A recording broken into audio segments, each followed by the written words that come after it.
Hi, everyone. Thank you for joining us once again in our Tech Talk. Today, we are going to be talking about websites and everything to do with websites and how to potentially start your own website. It's a very interesting topic. A lot of us don't have our own websites. We both do, but a lot of us would like to know how to, or even the things, components, and details that goes within, building or designing a website. Or even if you are working for a company, maybe you're commissioned or you have a project where you have to update or create a website with different complex services that your company provides.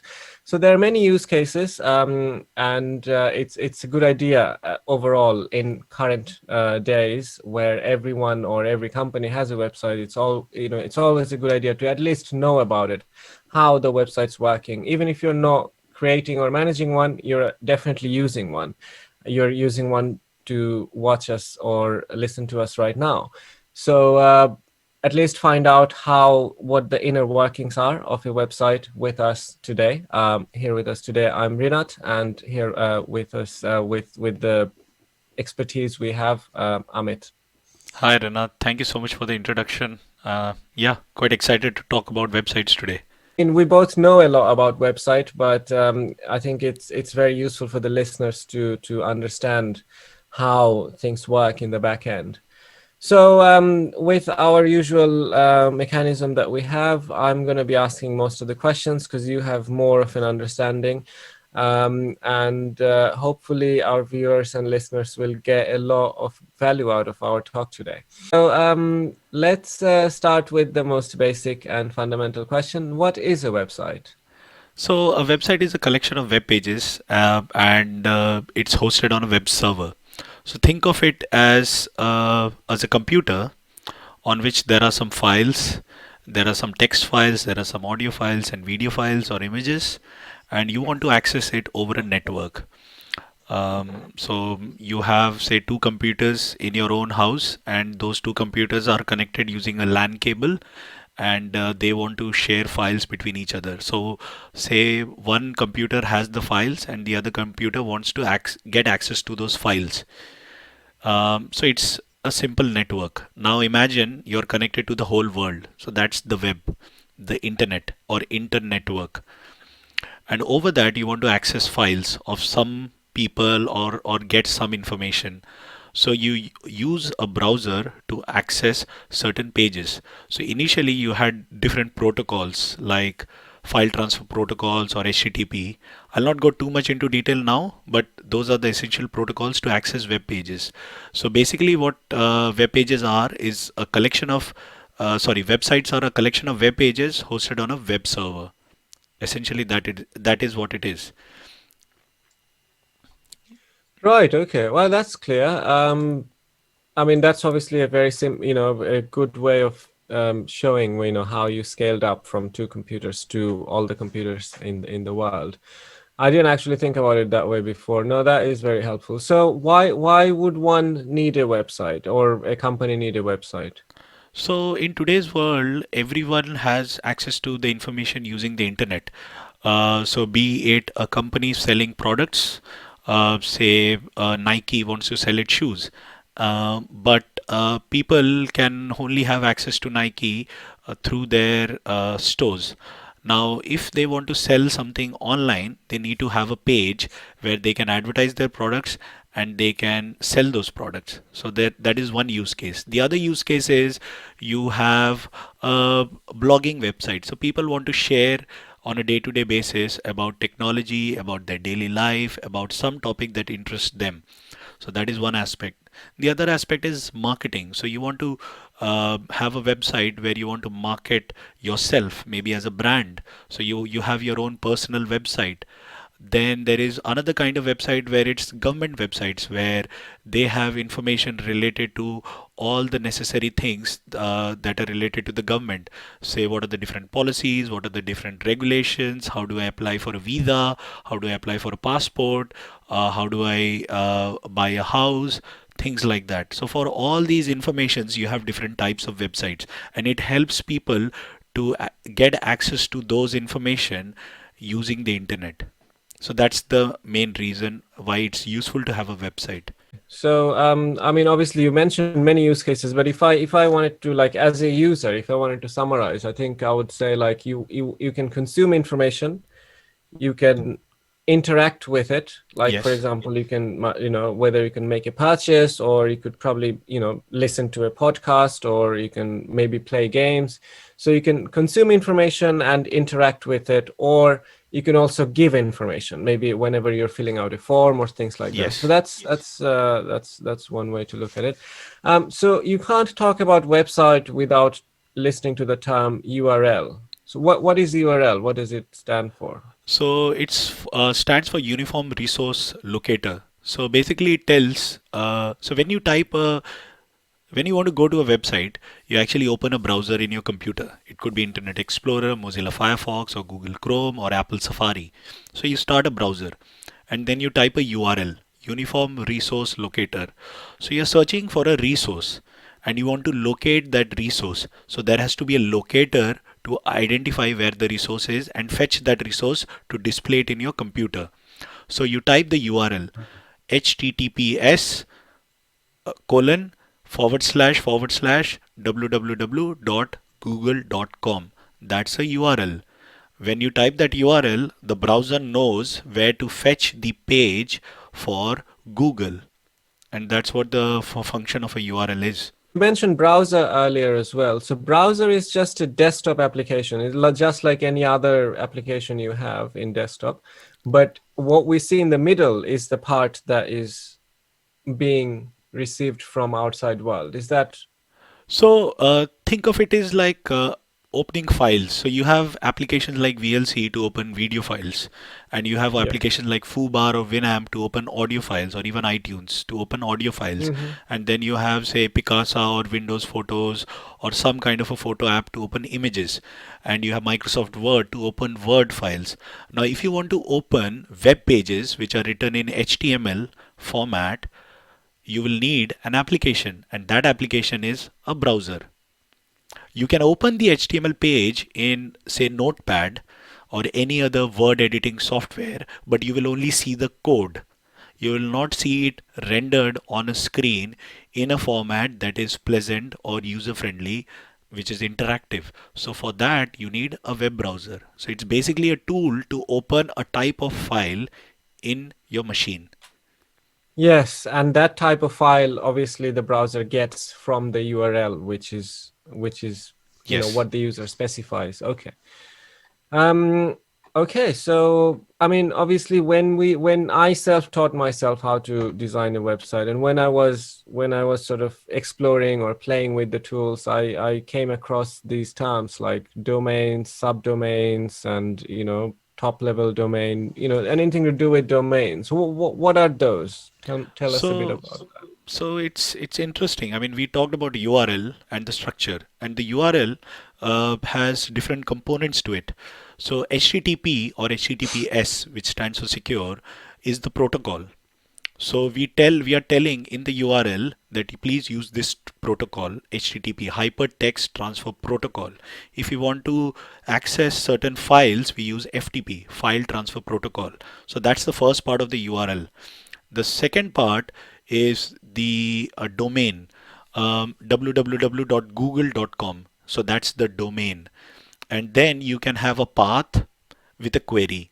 So you can say www.google.com / say index.html. So that's the path to a file. Okay, so you have the protocol, you have the domain, and you have the path. And in that path, you can add a query. Now, domain is just www.google.com. Okay, so that's the Okay. domain. In that .com, so let's start from the end. The .com is called the top level domain. So it's at the top.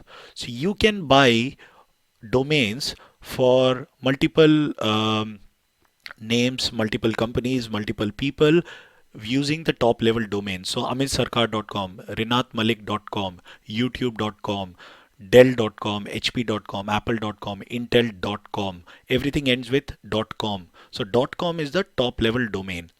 Now from .com you go towards the left. So we had google.com. So Google is the second level domain. www is the third level domain, and fourth, sixth, okay, so on. Anything after the second domain, anything after the top level domain can be called as a subdomain. So in www.google.com, the .com is the top level domain. Google, you can consider it as a domain, and www, you can consider it as a subdomain. And you can have drive.google.com, calendar.google.com, mail.google.com, and these are Maps. subdomains in the main domain. So that's the basic difference. And so you have top level domain, you have the whole domain name, you have subdomains, and you have second level domains. But these are basically a way or a hierarchy to differentiate the different parts of a domain name. The domain name is www.google.com or just google.com. Yes, and it also helps the browser to understand where exactly to go and look for the file as well. Exactly. With So in the computing world, we are familiar with that computers only understand zeros or ones. So that's binary. So if we type google.com, it's a domain which is human friendly. So it means that it's easy for humans to remember it and type it. But for computers to understand, it has to be converted into numbers. So those text that we type, the URL in text format that we type gets converted to an IP address, Internet Protocol address. Okay. Now that IP address mapping is done in domain name servers. So suppose I want to send you a post. Okay. Rinat Malik at whatever address with a postcode country. So I want to send you a post, say a letter. Now, the letter has to be sent to your house. Your house is the place where you live. So basically, your house could be the server where the right. content resides. In order for me to send you a post, I need to have the address. The address is the URL, but the URL is not something that a machine understands, so you convert it into an IP address. The IP address is like so the domain name DNS server is like the post office. So the post office knows what are all the addresses and where are all the physical buildings for each of those addresses. So they have the database. So whenever you type a URL, it gets mapped to an IP address, and using that IP address, it goes to the location or to the server, fetches the file that you need, and then displays it in your browser. So similarly with the URL, we tell use this protocol, go to this location, get this file, display it in my browser. So the domain name server will help to tell or to convert the URL into an IP address. So whenever you make a request, it first goes to the domain name server and or the DNS, and it tries to find out what is the IP address for that. If it doesn't know, it will contact some other servers. Once it gets the IP, it sends it to the browser. The browser then contacts using that IP address, which is nothing but 101.202.30.2.255. Okay, so it has four different numbers separated by dots, and that's an IP address. And the browser then goes to that address, which is the server, and gets the information or the file that you need in order to display the content.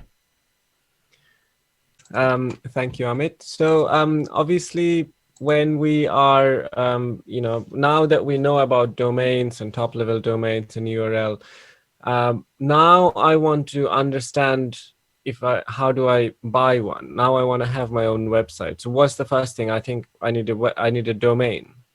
So I mean, the domain is the address.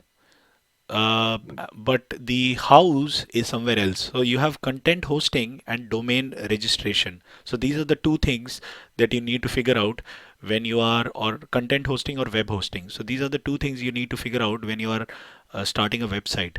What is the domain name? So suppose Amit Sarkar wants to start a website and he wants to have amitsarkar.com. So he will go to a domain registrar. So you go to a registrar's office and you buy a house. They will say, okay, these houses are available and this is the price. So you say, okay, I want to buy amitsarkar.com. He will say, amitsarkar.com is not available, but amitsarkar.uk is available. So you will say, okay, fine, I'll buy amitsarkar.uk, and you will give them some money. So normally you can buy a domain which is valid for a year to 10 years. So 1 year up to 10 years. Minimum is 1 year, Right. maximum is 10 years. But what happens? So suppose Google decides to buy www.google.com and they decide to buy it for 10 years from a domain registrar.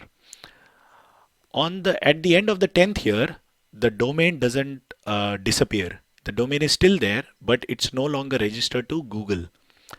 Google either renews the domain or it comes up into the open market and anyone can actually buy the domain. So there is a big side market where there is something called as domain reselling. So if amitsarkar.com is something that you want, you contact the domain registrar with whom the domain is registered, and you can ask them, I need this domain, I'm willing to pay this much money, can I get that? If they agree, you get the domain, or else you have to find a new domain. So that's registering the domain with a domain registrar. In the internet, you can actually check where the domain is registered with or which company. So just like you have different agents to sell houses, in any housing market, you have different agents to sell domains in the internet. You can go, the big ones are GoDaddy, Bluehost, and there are some few. Google also sells domain, Amazon also sells domain, so they all sell domains. And you can go to their website and buy domains. But there is a registry. There is a global registry which maintains the who is the owner of the domain, where is the domain and who is it registered with. So there is an organization called the ICANN, or the Internet Corporation for Assigned Names and Numbers, and their job is basically to make sure that what domains are available, and make sure that it's available to the right people and it's regulated. I mean, and you can actually go to their website and see. So suppose I want to check if amitsarkar.com is registered with someone. Who is it, that person? Who is the company with whom it's registered? I go to ICANN lookup, and then I actually type amitsarkar.com, and then I'll get all the history. So that's domain registration, and it is very important. Once you buy the domain, it's just the text that you've bought. So it has to point to the content. So you have now purchased the domain, which is amitsarkar.com. Now you have to point it to the content. The content could be a page where it talks about Amit Sarkar's bio, it talks about what Amit Sarkar has done, and it talks about certain other links. And that content can be hosted in your own computer, and you can point the domain to your computer, which is acting as the server, or you can host the code in some other location which is 24/7 on. So if you have the content in your own computer, you have to make sure your computer is on 24/7. So people from any part of the world who want to get access to your data can access it. But in real life scenario, you cannot keep your computer on all the time. It's expensive, it takes electricity, it generates heat, and so forth. And also the bandwidth is limited, The because bandwidth if is limited. 100 people are trying to Exactly. access your website, then your computer has to upload all the data at the same time, which is not very practical. Not very practical. Exactly. So you have hosting companies. So you have places, content hosting or web hosting as it's called, where people actually go and put their content, and you point the domain to the content. So when people go to amitsarkar.com, they actually go to the content and then come back and get the content for the domain. So those are the two different aspects. So domain registration, so you buy the domain, whatever domain you want for your company, for yourself, and then you try to host your content. So the content hosting can be done with the domain registrar. So companies like Bluehost, GoDaddy, they allow you to host the content in their own websites, and you can upload all the content there, or you can use WordPress or some other tool. GitHub, you can host all your content in GitHub, and then you can use some other location or tool to host the content. I see. Okay. Yeah. No, I mean that's a lot of information. Let me just summarize that all for our listeners. So there are domains which are available. They're like new domains which no one used. You can register it yourself by going to various vendors like Google, GoDaddy, etc. Or they're also a secondary marketplace where someone may have already bought the domain you want, and then you can actually look up. There is something called Who is Lookup or ICANN Lookup. You can look Yes, up who owns any domains. You can also look up who owns Google and see that Google Corporation is actually the owner of Google, and you can contact them, and you can also buy a domain that way. But domain is just the name, it's nothing else. So it's if you nothing just else. buy the domain, it will just return a blank white page, or it's not even going to return a page, it's just going to return nothing. And then there is hosting, which is where you put your content, and then you connect your domain with your content. So when people go to your domain, the domain knows that the content is this, and the domain presents the content to the people. So that's kind of the summary. So Rinat, obviously, I just want to mention one more thing. So we talked about web hosting, but in in in the current world or current times, we mhm. also have different other types of hosting, like podcast hosting or video hosting or image hosting. And the Yes, reason no, is, that's a good idea. Let's get more detailed into. We talked domain in detail, but let's talk a little bit more about hosting, because that's also that's actually, I think, more important when you're trying to have your own website. So yeah, yes. please tell us So, more detail. so we talked about content hosting, but when the web was created, the majority of the content was either images or text, hardly any videos, and hardly any audio files, or maybe some small audio files. Now, what has happened is, over the years, the web has evolved, and it's evolved like a house evolves. So for a house, you have a foundation, you have various rooms, you build it with bricks, and over a period of time you modify, you extend, and this and that. So a website is similar to building a house. You start with a foundation, which is the domain name and where you want to host your content. Then you add different rooms, you add different forms, and then you add different types of content. So we talked about content hosting or web hosting, but that's purely for HTML pages and few images or so forth. But if you want to host a content which is like a video, which is 500 megabytes. Now 500 megabytes downloaded by 1000 people, just imagine how much bandwidth you need. So 500 megabytes downloaded by 1000 people is 500 500,000 gigabyte megabytes. 500,000 megabytes. So that's about 500 GB, gigabyte. Yes. 500 gigabytes of bandwidth. And that a computer has to provide every single time someone requests access to that video. And this case it's 1000. So imagine if Google or say YouTube host a video which is 100 MB and it's accessed by 1 million people. Imagine the amount of bandwidth. So a regular hosting company will not allow you to host such files on their platform. So you need to go to different providers for such content. So like we have started a podcast recently, and for the podcast we could not go to the traditional web hosting companies because they don't allow you to sell, not to sell, but allow you access to those types of content through their website, because these websites have limited bandwidth.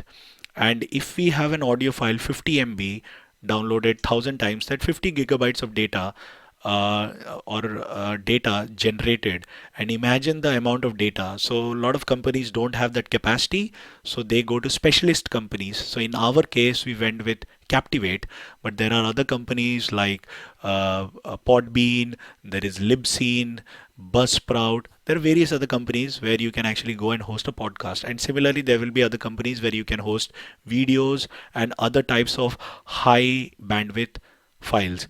Now, even for images, there is something called as image hosting, and images also require a lot of bandwidth because whenever you open a page, the first thing that loads is the text.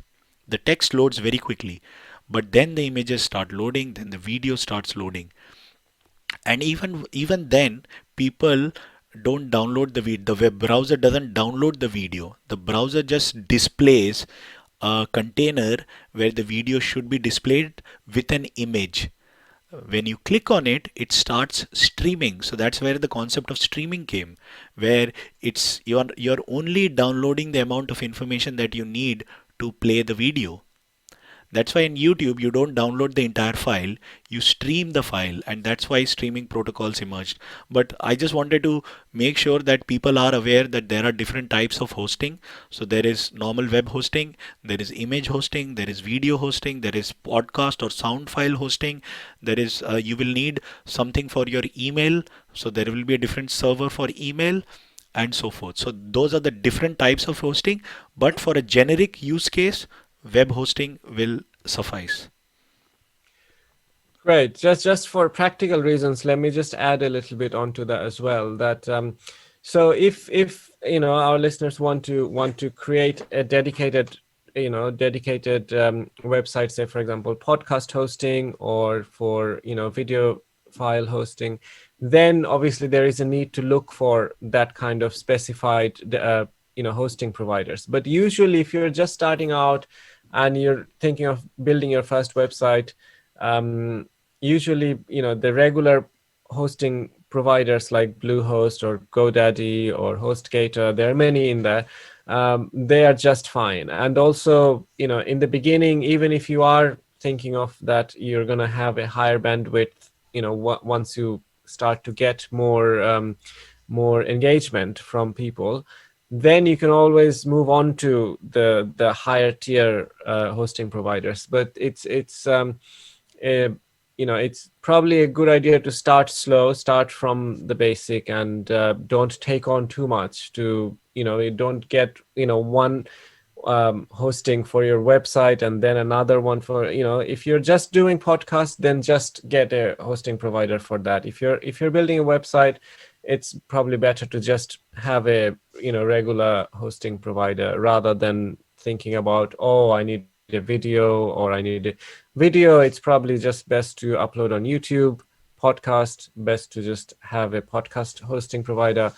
But apart from that, anything else is probably good idea to just stick with the regular hosting for your regular Yes. website. And another thing is that you are not restricted to the domain registrar or the hosting provider. So think of it as your file is on one server and you just want to move it to another server. So you can always copy your files from one hosting company to another hosting company if you get a good deal.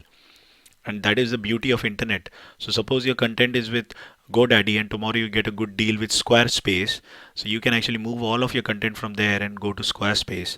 And similarly, if you want to buy amitsarkar.com domain, and today you check at GoDaddy, but tomorrow you go to Google Domains and they give you a better deal. It's available, but they give you a better deal. You can buy it from them instead of GoDaddy. So you can always do that bit. Yes, that is, as you're very right, Amit. As you correctly said, that's the beauty of internet. You're not tied down with anything. You can change. No one can sort of manipulate you into staying with them and take your business because you started with them. If you don't like, your hosting provider after a year, no problem at all. They don't have any right. You just, go to a different hosting provider and then you just make the connection. Say, for example, you buy the domain from Google and hosting from GoDaddy. And then after a year, you go to somewhere else like HostGator or Bluehost. And then you just tell Google that, oh, by the way, my content is not in GoDaddy anymore. It's in Bluehost. And that's everything will be fine after that. So yeah, that's a very good point to remember. You're not tied down. So obviously we talked about different, different like things you need for, to build a website: domain, hosting, different types of hosting. But what about the components of your website? If we now, focus more on building a, say a regular website where we go and get information, what are the contents? I mean, there are header, footer, body, So normally, tell us a whenever you bit go more. to a website, you will have different parts. So one is a header, which will tell in big words, "Welcome to Google" or just Google. And then you have the body where you will have the text field and the buttons and everything. And then you have a footer in the bottom which says copyright Google or things like that. And then you have a navigation bar at the top which says, okay, if you want to go from Google to YouTube, you click this and you can go there. So this is normally a structure of a website. So you have a navigation bar at the top, which will have all the links. Then you have the header, which will tell you what's the main part or the heading. That's why it's called a header. Then you have the body where you have the content. And then you have a footer, which will always stay the same, which will tell the people, okay, you have come to my website. These are some of the details that you may want to know, or say copyright if you want to protect your data and you want to put some copyright, so you'll have a footer. So this is the structure of a normal HTML page in which the web pages are written hypertext markup language. So most of the web pages are written in this language, and this is the normally how you can split a website page into.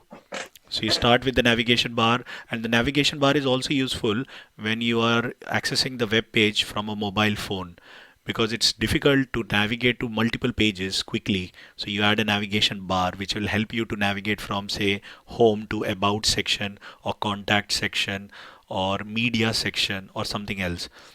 And the body will just display the content. Footer is normally used not just for copyright but also for links that are common. So especially if you're opening your own website, you will have a LinkedIn profile, you will have, say, a YouTube channel, or you can have a GitHub page where you put your code. You can have a Twitter account, and you can have an Instagram account, a Facebook account, and you want people to actually go to your page.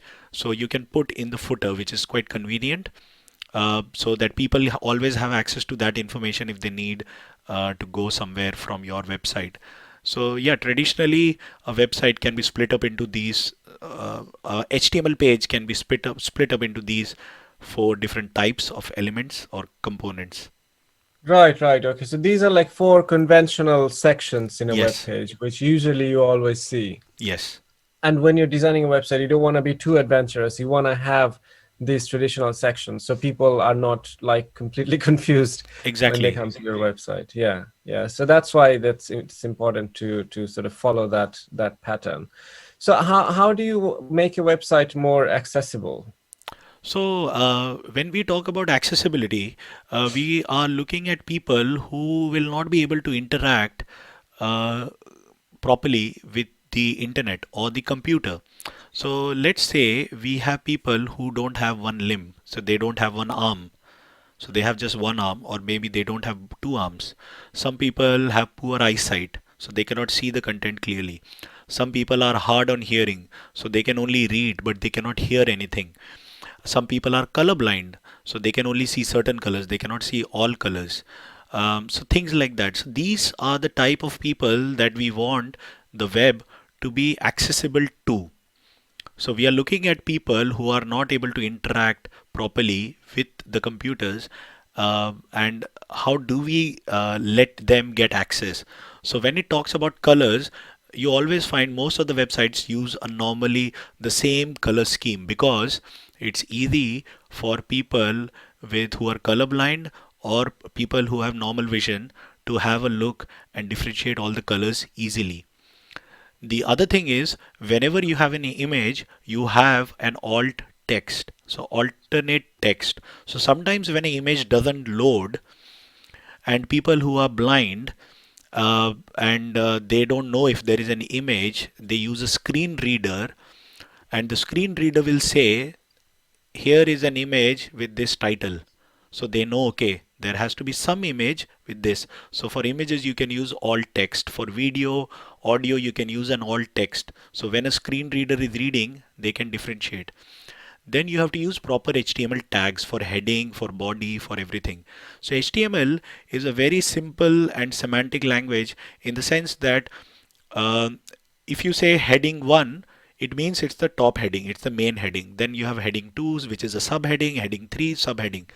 And if you divide your page into such sections, then when the screen reader tool is reading or going through the page, they will know that the person hearing the content can clearly see or clearly understand that what content is actually being read. Is it a para? Is it a heading? Is it a description? Is it a footer? What is the content? So they can easily, and then they can interact with the content easily. So that's for blind people. For deaf people, normally they cannot hear. So you need to have subtitles. So suppose you have a video, do you have subtitles? Because they cannot maybe lip read. So they would need some kind of text. So normally a lot of companies who want to be accessible for their video or podcast, they provide some text. So people who cannot hear the content or view the content effectively because they cannot hear it, so they like to go through the text. So that's for catering to the people who are deaf. So and then you have people for this. Then you also have people who don't have arms, or say certain kind of limbs, say they don't have fingers or some other thing, and they want to interact with the web. So how would that make? So then you have to think, if I make my touch screen, my page on a mobile phone in a certain way that it has very small icons which can't be clicked easily, then the person who has to use his limbs or arms or fingers to touch the touch screen, they will find it very difficult. So you now need to have bigger fonts, bigger icons and things like that. So these are some of the ways you can make web accessible.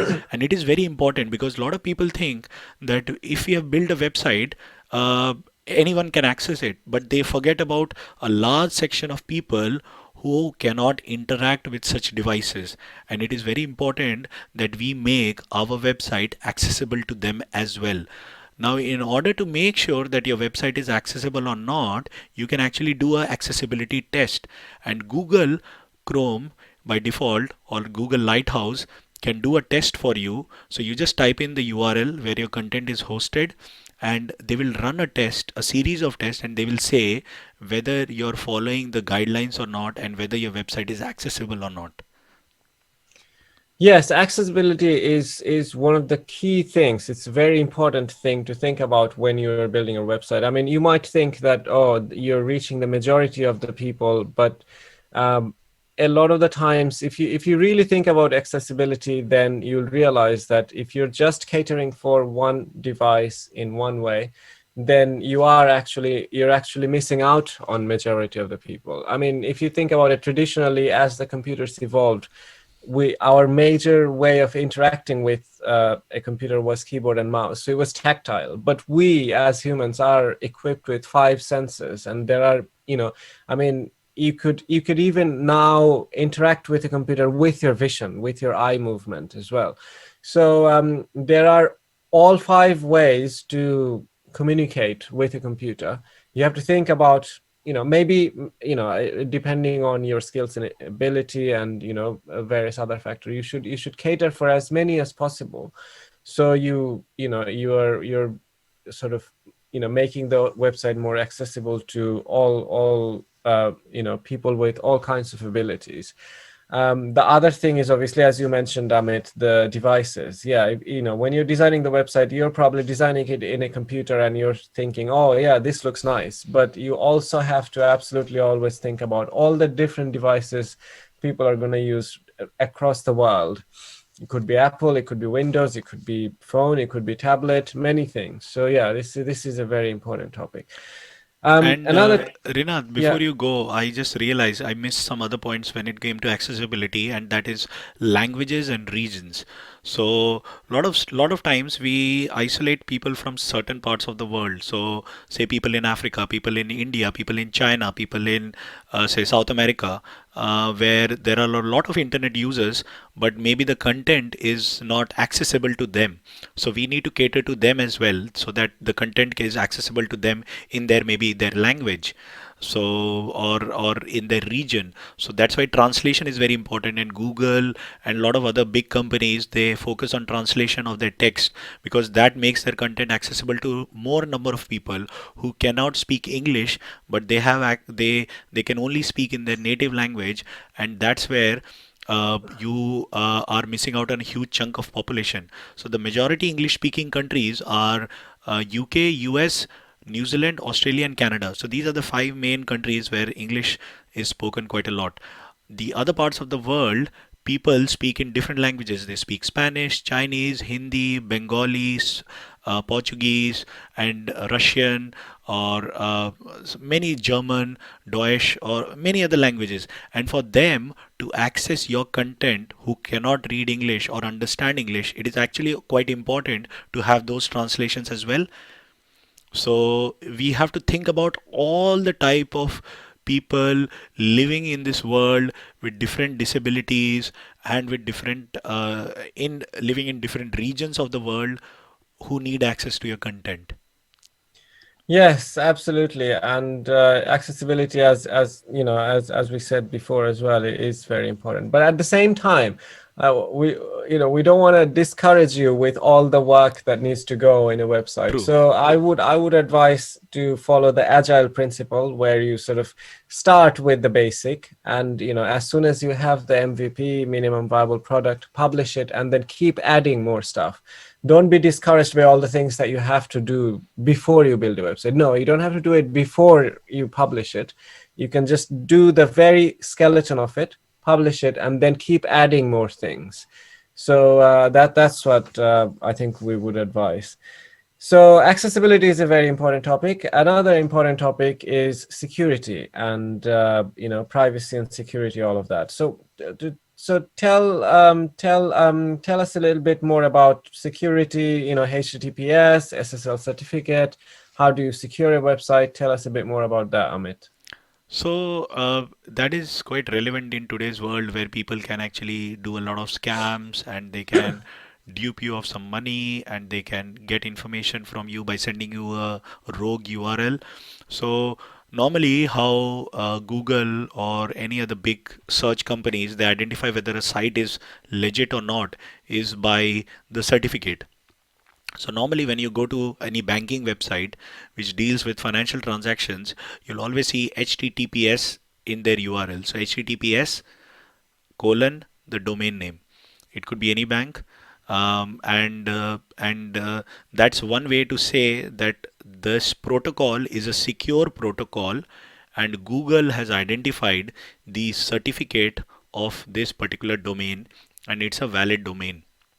So you will not be cheated if you go here, and you will not they will not download some weird files on your computer if you go to this website. So Google Chrome, Mozilla Firefox, Apple Safari, Microsoft Edge, they become very powerful and very intelligent, so they can tell quickly whether a website is secure or not, and whether your information, whatever you enter in that website, is secure or not. In order to secure your website, you need to buy something called as an SSL certificate. I don't want to get into too much technical detail here, but SSL certificate is just to prove that this website is yours, and people know that it belongs to you, and no one else who can play with the website. The reason I'm saying this is like that. Say you want to go to amitsarkar.com. Amitsarkar.com is owned by Amit Sarkar. Now, when you type amitsarkar.com, you want to verify whether it's actually owned by Amit Sarkar. So you say, okay, HTTPS, and you click on the lock icon in your browser, and then you see the certificate. So Google will say, fine, yes, this belongs to Amit Sarkar, and you can go ahead. Now, if it doesn't have the lock symbol, it doesn't have S in the protocol HTTP, it just has HTTP, amitsarkar.com. It doesn't mean that it belongs to Amit Sarkar. It could belong to Rinat Malik. So amitsarkar.com can actually belong to Rinat Malik, but you think that because it's amitsarkar.com, it might actually belong to Amit Sarkar. and that's how you verify the signature or the authenticity of a website, and that's where SSL certificate comes. So a lot of time when people actually buy or start a domain, the domain is by default insecure. Okay, so you have to actually add the security so that other people cannot fool your customers, your users who are getting access to your website. So it's very important to make it secure. And most of the hosting providers, they will let you buy a certificate or they provide a certificate for free. These certificates are valid mostly for 6 months, then they expire and you have to get it renewed. It is for the security, because if your certificate gets stolen, then people can actually fool others, and they can redirect customers from your website to somewhere else. And this is a very common tactic. So you always have to make sure that whenever you type a URL, it starts with HTTPS. It's a secure website, and people have validated the authenticity of or the validity of the owner of the website, and it is very important. Yes, very important. Security is, yes, whenever you're navigating in the online world, security is very important. Just wanted to add a little bit as well. So, yeah, SSL certificate you can buy, but yeah, don't be deterred that it's an additional cost. There are SSL certificates that are available for free as well from a number of organizations. I think Let's Encrypt is one organization Yes. who provides you with free SSL certificates. So you don't actually have to spend an additional cost. A lot of hosting companies also include SSL certification within their package.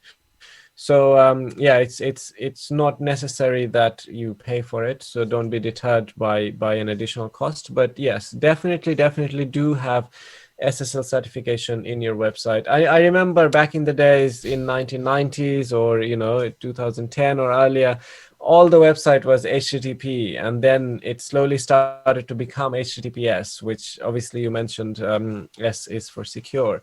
And I think now, if you just have an HTTP website, even Chrome or all the browsers will just give a warning to the users, viewers Yes. straight away that, oh, by the way, this is not now HTTPS has now become default. Before, HTTP was default, and only the very secure sites had HTTPS. Now, if you don't have HTTPS, then you're like not normal. So it's the minimum standard. So definitely get the SSL certificate. So okay, so we talked about domains, we talked about hostings, we talked about importance of accessibility and security. So now let's imagine our listeners have a domain. Now it's time to make sure that everyone can find that domain or reach it, or maybe our listener wants to promote their website that they just so meticulously built and so proud of. So what is SEO and how can it help? So, in the internet, there are some billions of websites. Each website has an address. And the way search engines like Google or Bing or whatever search engines you use, they work is they have a spider or a crawler.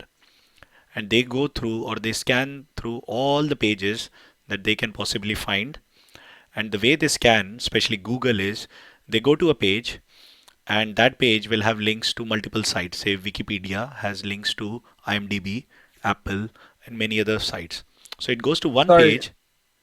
Amit, just interrupting as well. The SEO, what does it stand for? If you start with Okay, sorry, a search engine optimization, SEO.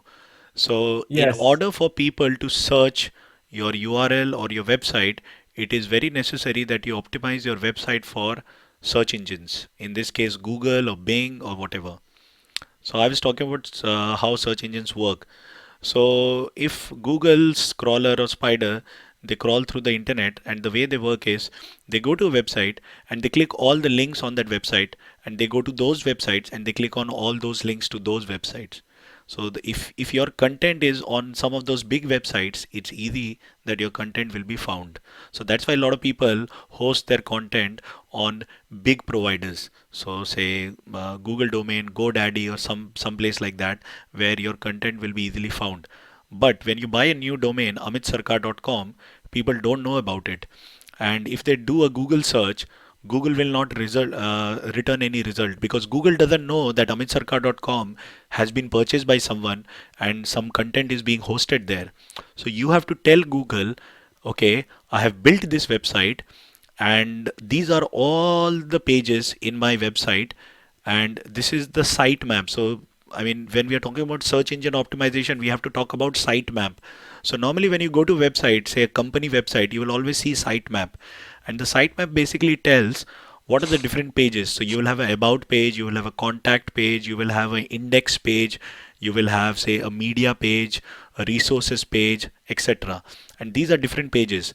But when the crawler comes to your website, they will only know the main domain, which is www.amitsarkar.com.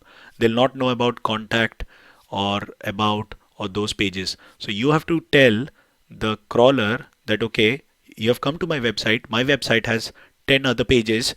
Index them, create an index. So the sitemap helps the crawler of any search engine to index all the pages. So whenever you are searching for a content, it's not just Amit Sarkar, but you can search for about, contact, and those other things.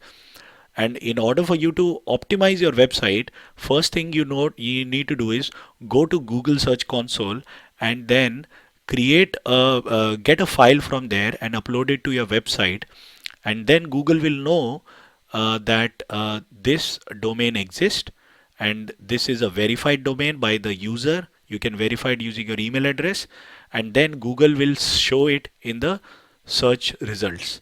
And that's how you make sure that your website is searchable. The other thing to make sure is whenever you're writing your HTML code, you always also have tags in them, which is easy for the crawler to display the right type of content. So suppose you are a blogger that talks a lot about technology or Apple products or Google products, you can have tags or description in the beginning of your page to let them know, the crawlers, that what type of content is there in the page, which will help people search for your content easily.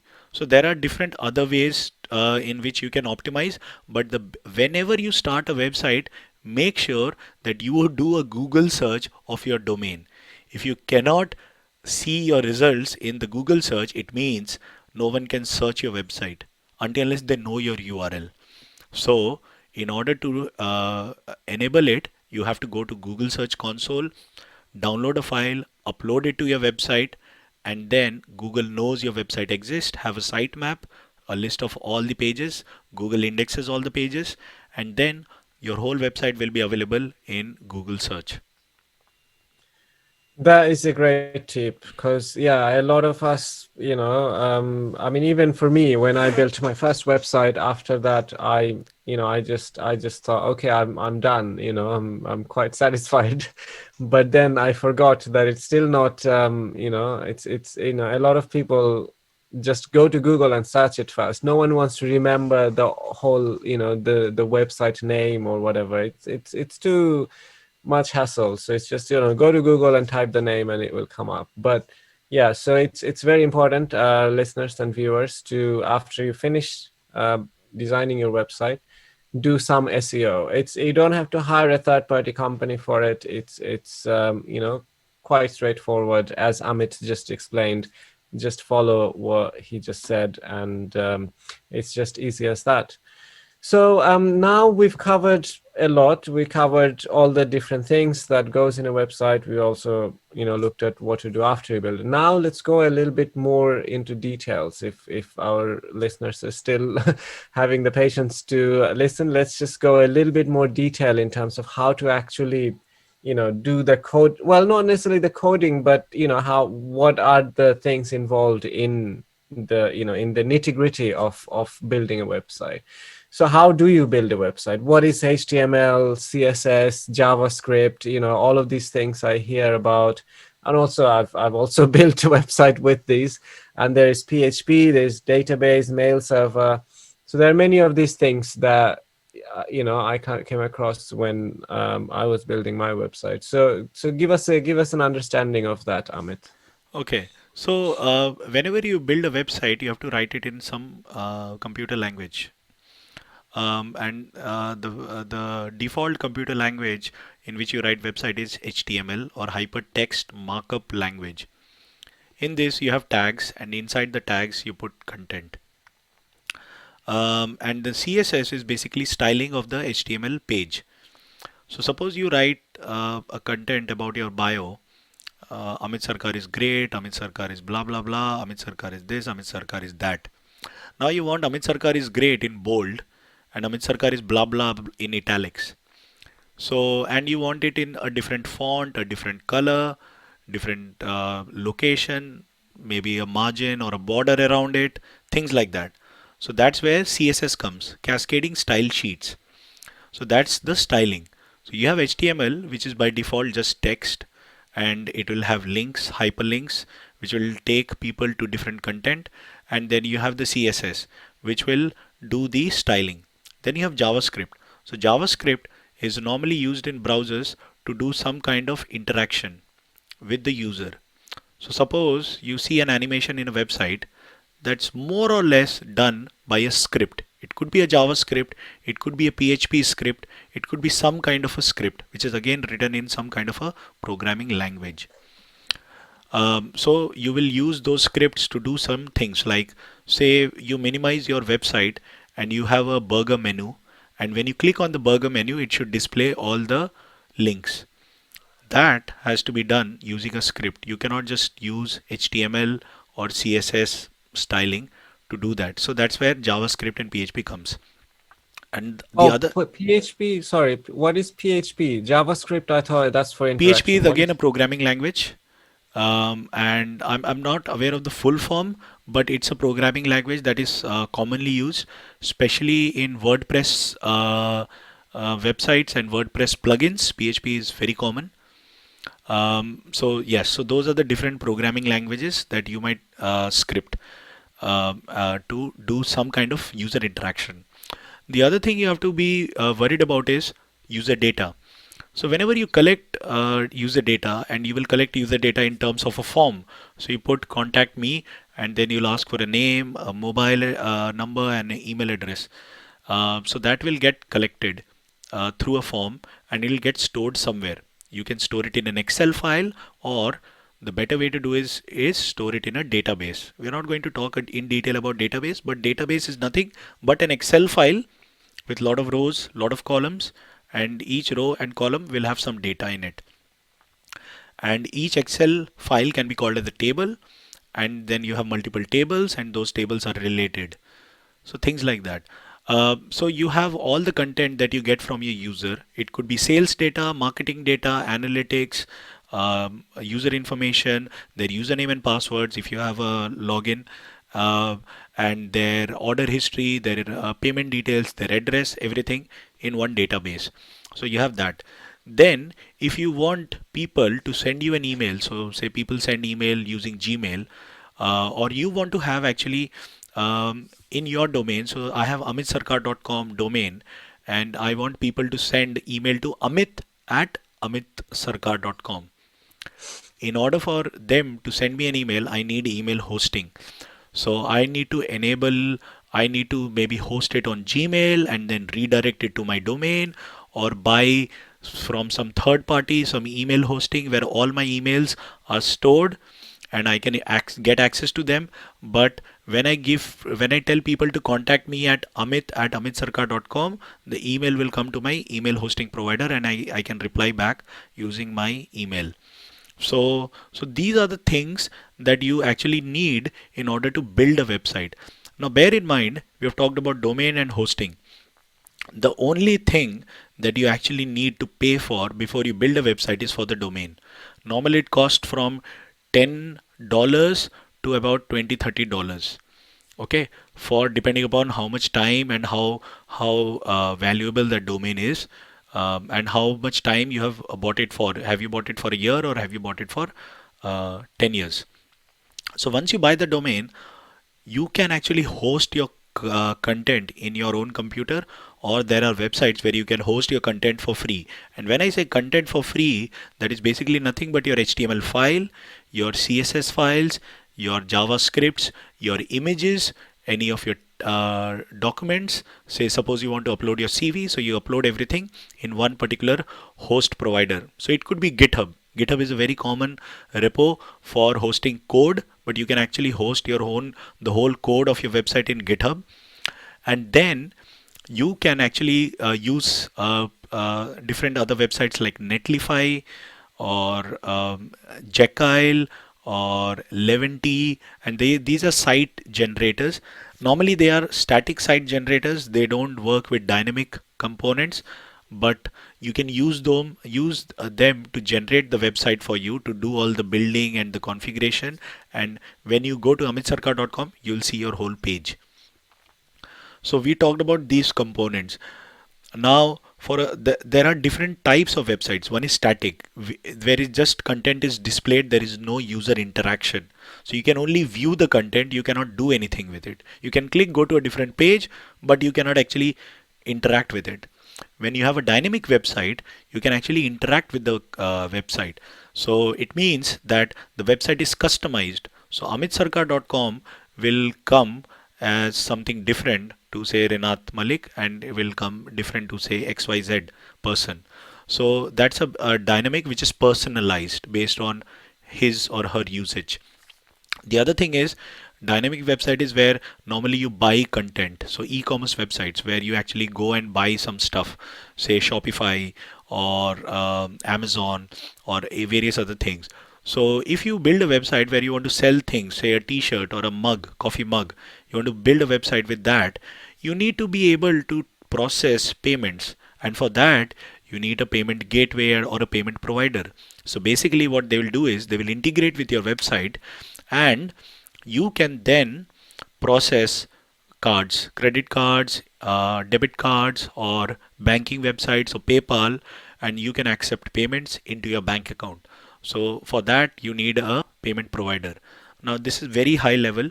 So this is one way, and then you have a video hosting, forms, and other things. So for different types, there are different things, but the main elements are HTML page, the styling, and some scripts to animate or make it more user interactive, and then the different elements of whether you want an email associated with your domain, so you get an email hosting, and if you want a payment processing, you do that. And these are the various aspects of website. A website, yeah, yeah, that's. I'm sure that is very helpful for the listeners and the viewers. And so you mentioned WordPress a number of times before. So what is WordPress? And I think there are other services like that, like Joomla, or I can't remember anything else. Squarespace, Wix, Weebly. So there are a Yes. lot of companies. So basically, people who don't know how to code. So these are places where you go and you look at a template of a website. So suppose you want to start a blogging website or a shopping website or a personal website, a CV website or a photo website. So they have certain templates which makes it very accessible to user and very user interactive, and it presents the content right away.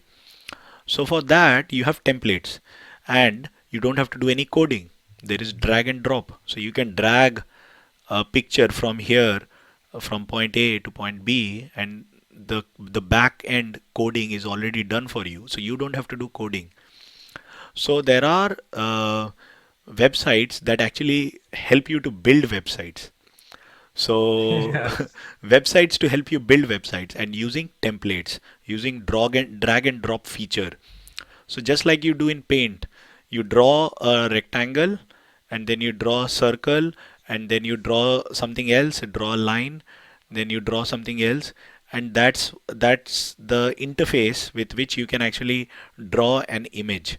Similarly, in these websites, WordPress or whatever, you have templates and you can modify those templates or use those templates as is, and then just put your content.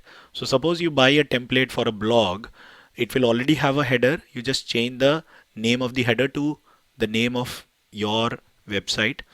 It will have the title of a particular post, so you can change it to your title of your post, and then description, and you can change that.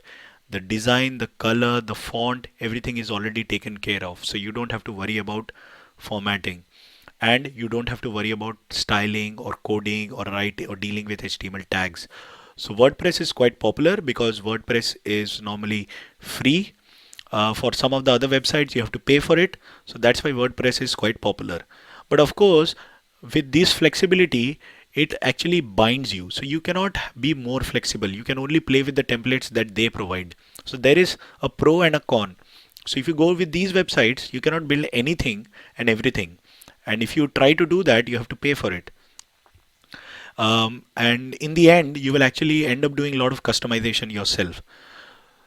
So if you want a very simple website, better to just learn how to write HTML code, and then just create a simple website that talks about you, that talks about that takes you to your YouTube channel, so you can put all your videos in YouTube, you can put all your images in Instagram, you can put all your sound or audio file into a podcast channel, and you can put all the socially relevant things in Facebook, and you can put all your other links in Twitter. So you get people to your website, and then you take them everywhere else in your social media profile. Mhm. So that's how it is. That's how it works. That's how your brand works.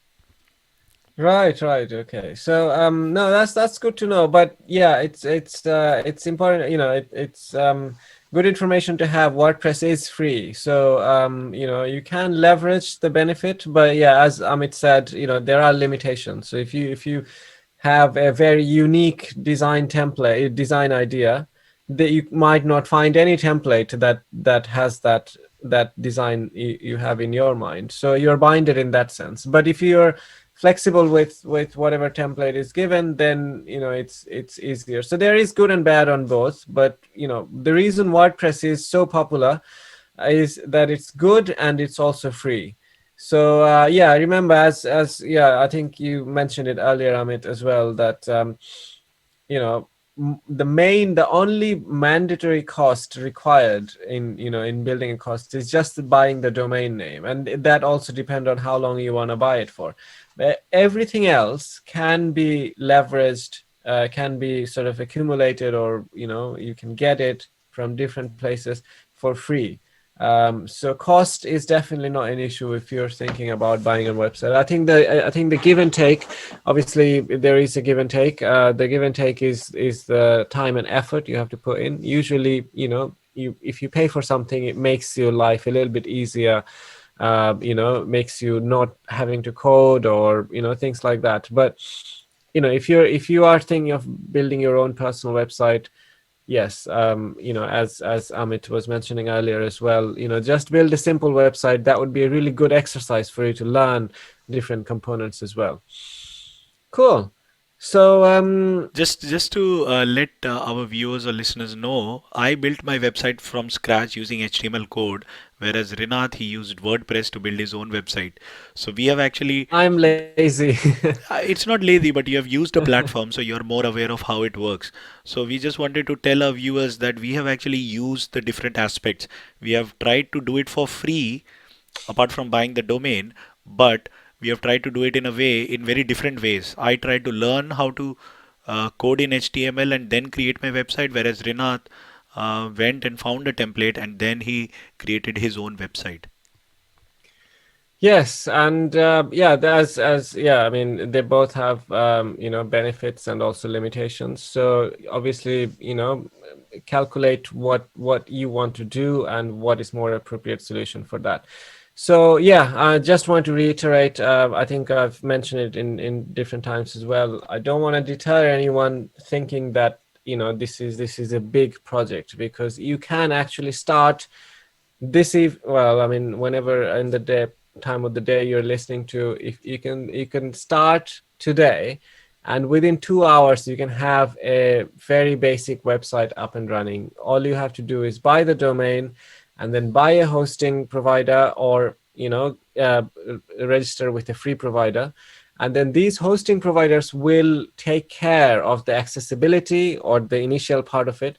They're going to take care of the security, the SSL certification part. So that's also, usually always taken care of. And, if you want, you can go to the template route, which is quicker and easier, but you can also go through, just making a basic website about yourself, designing by yourself. There are actually softwares which also helps you design. I think there are Adobe something, Yeah, I think CS or Adobe InDesign or Illustrator, I'm not too sure. But yeah, there are softwares where you can design very fancy websites. But it's, you have to pay for those softwares. Those are not free softwares. okay. So they're not free. Okay, so yeah, basically you can still, without WordPress templates are free, and also you can write your HTML websites for free as well, and it would be a good learning experience for future. So we've looked at, I think, a law. I mean, website is such a popular topic, and we can talk about it for many. We could carry on talking about it for a long time, but I think we've come to a place where we've kind of given you the foundational understanding. Is there anything else you want to add, Amit, in today's talk? I think there is one very good website which I actually use to build my own website, and that's W3 Schools. So Yes. W3 is World Wide Web Consortium, W3C. So they have, I'm not sure if it's their website, but there is a website called W3C Schools, and they have their own CSS, and it's all for free. And I actually have in my website, in the acknowledgement, I've mentioned where I have built it from. So if people are actually interested in building their own website, they can actually, we will provide a link to our own websites, myself and Rinat, and then people can actually go have a look, and they can learn it by themselves if they want, or they can go to WordPress and figure out how to do it. But yes, so in the end, we are here to share information. As the title of our talk is Tech Talk, so we're talking about technology that helps people understand it. So in case people have any questions, or if they have any comments, please feel free to put a post or a comment or anything into the video, and a subscription would be great. In the end, making a website, as Rinat said, is very simple. It's from buying a website to actually starting one. It it's actually, sometimes it doesn't take even 2 hours. You can actually do, if you know what you're doing, you can actually do it in less time. So don't get deterred. But the topics that I have covered in today's talk is basically to make a website which is available to maximum people and available on maximum devices, and it is secure. If your target is just to build a website, as Rinat said, go agile. Just build something, put it out there, and tweak it and release it or modify it on a daily or a regular basis. And that's the way to go. So thank you for listening. Yes, thank you very much, listeners and viewers. And please let us know if you'd like more details. We could do like a part two on this topic if necessary. Or also, you can also let us know what kind of topics you would like. Even if we don't have that expertise, we'll bring in experts, guests, and then we could cover those topics. So yeah, thank you very much, everyone, for listening and viewing. Hopefully, we'll see you again in our next talk. Thank you. Thank you, guys.